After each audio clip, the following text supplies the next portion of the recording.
आज से हम लोग एक विशेष परंपरा में आ गए, लेकिन आज साधारण नहीं रहे। आज से हम लोग असाधारण हो गए, इसलिए क्योंकि हमारा संबंध बन गया किसी के साथ। जैसे होता है ना, हम लोग जब बेटी का विवाह करते हैं तो विवाह के बाद हम लोग का एक बड़ा परिवार हो जाता है। अब उनकी प्रतिष्ठा मेरी प्रतिष्ठा हो जाती है, उनकी क्रिया मेरी क्रिया हो जाती है, उनका दुख मेरा दुख, उनका सुख मेरा सुख हो जाता है।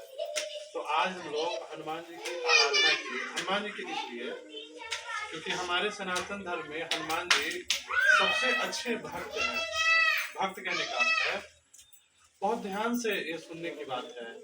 अगर आप लोग कभी हमने सुना था कि यहाँ पर शायद रामायण लोगों को दिखाया जाता था, तो रामायण में आप लोगों ने देखा होगा कि जब हनुमान जी राम जी से नहीं मिले थे तब तक वो क्या थे, सिर्फ एक बंदर ही थे।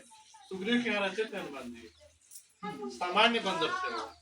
लेकिन जब से राम जी के पास मिले ये भगवान हो गए। इसका अर्थ ये है कि जब संग बड़े लोगों के साथ हो जाता है तो व्यक्ति भी बड़ा हो जाता है।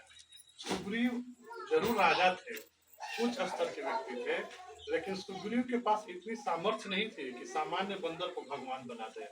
लेकिन भगवान राम के पास ऐसी शक्ति थी कि छोटे से छोटे जीव भी उनके निकट आकर के भगवान बन गए। भगवान कहने का अर्थ यह होता है, हमारे जैसे आप लोग सब बड़े अनुभवी है और समाज सेवी है, किसी को अगर कलेक्टर से परिचय हो जाए, डीएम से, तो सिपाही उसको कुछ नहीं बिगाड़ता है क्योंकि डीएम उसका अपना व्यक्ति है। किसी को सांसद से परिचय हो जाए तो सामान्य वार्ड लोग तो बात उसका मान ही लेते हैं। और किसी को अगर भगवान से परिचय हो जाए तो ग्रह नक्षत्र भूत प्रेत को कुछ बिगाड़ेंगे नहीं ना, बिगाड़ेंगे, क्योंकि भगवान के अंदर में ही सब लोग रहते हैं। आप जिस समाज और परिवेश से आते हैं, आदिवासी समाज जो है वो प्रकृति पूजक रहा है, सूर्य की आराधना किया, जल की आराधना किया, और ये छठ जो होता है ये प्रकृति परंपरा में आता है। भगवान शिव जो है वो प्रधान देवता है जो यहाँ, इसीलिए आपके यहाँ मेदिनी जो आपके राजा थे, राजा मेदिनी राय, वो वैष्णव जरूर थे लेकिन उन्होंने विष्णु की स्थापना नहीं की, वो शिव की स्थापना की है। क्यों? क्योंकि शिव जो है वो प्रकृति के पूजक है। प्रकृति मतलब जिससे हमारा जीवन है। अब ये बात कह रहे थे देवी देवता के विषय में, तो देवी देवता कोई अलग विषय नहीं है, जिससे हमारा जीवन जुड़ा है, जो हमको देता है उसे ही हम लोग देवता कहते हैं। जो हमको देता है, जैसे हमको नदी से सुख है तो नदी को हम लोग माँ कहते हैं, गंगा माँ कहते हैं, यमुना माँ कहते हैं, सरस्वती माँ कहते हैं।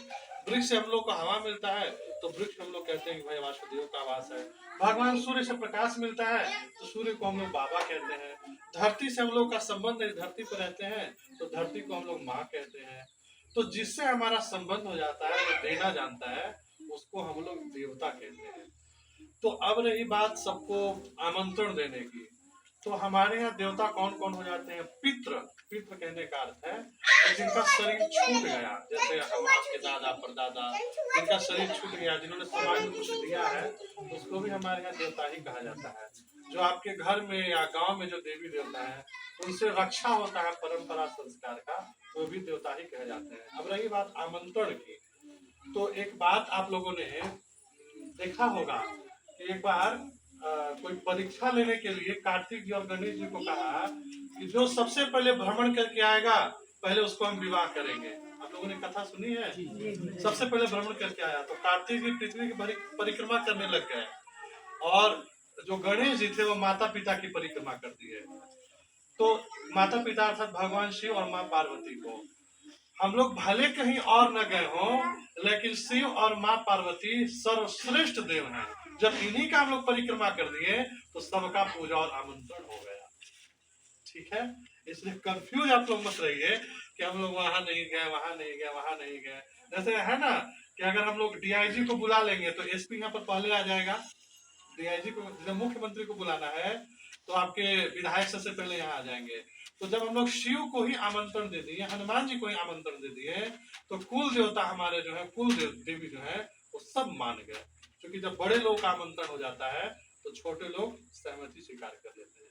तो मन में यह संशय नहीं रखना है कि गांव में सबको आमंत्रण नहीं दे पाए, लेकिन फिर भी हमारी परंपरा है छोटे या बड़े सबको आदर देना।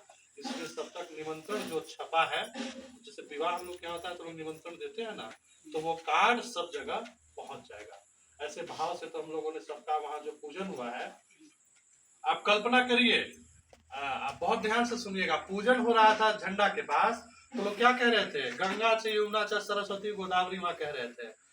गंगा कहाँ है? पूर्वोत्तर भारत की नदी है। यमुना मध्य भारत में बहती है, गोदावरी दक्षिण भारत में बहती है। यानी हो रहा है औरंगा नदी के तट पर, हो रहा है यज्ञ कहाँ? फुलवरिया के आंगन में। और भाव से निमंत्रण दिया गया पूरे भारत की नदी का। तो भाव से ही हमारे यहाँ देवताओं को निमंत्रण दिया जाता है।